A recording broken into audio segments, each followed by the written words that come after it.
Bonjour, dans cette vidéo, nous allons vous expliquer les dangers du son. Premièrement, voyons ce qu'est un son. Un son correspond à une vibration de l'air. Plus la fréquence de cette vibration sera élevée, plus le son sera aigu. Au contraire, plus la fréquence est basse, plus le son nous semblera grave.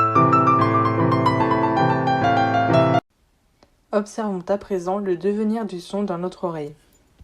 Lorsque les ondes sonores parviennent à notre oreille, c'est d'abord le pavillon qui va les capter. Sa forme bien particulière lui permet d'amplifier les ondes. Puis les ondes sonores passent par le conduit auditif pour arriver jusqu'au tympan, qui est une membrane qui va vibrer en fonction des ondes perçues. On en revient à la définition même du son.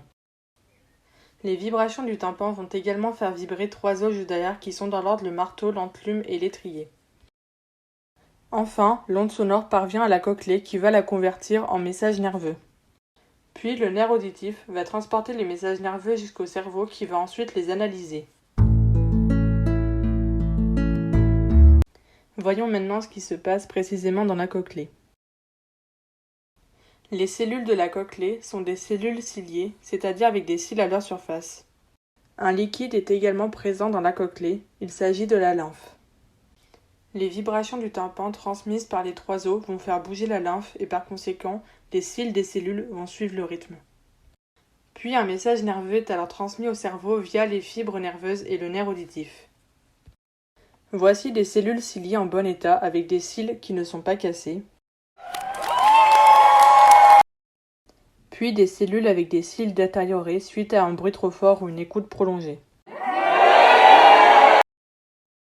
Ces cellules ne se renouvellent pas, on n'en a qu'un nombre limité.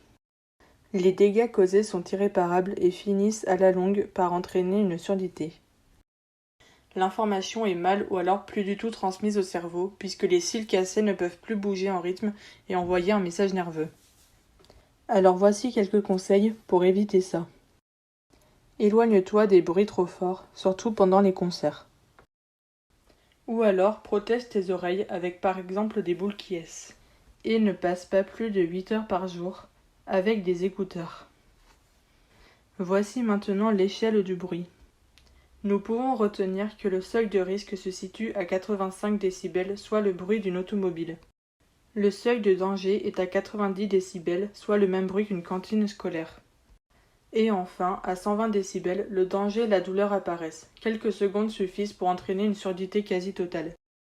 Alors, comme toutes les bonnes choses, la musique est à consommer avec modération.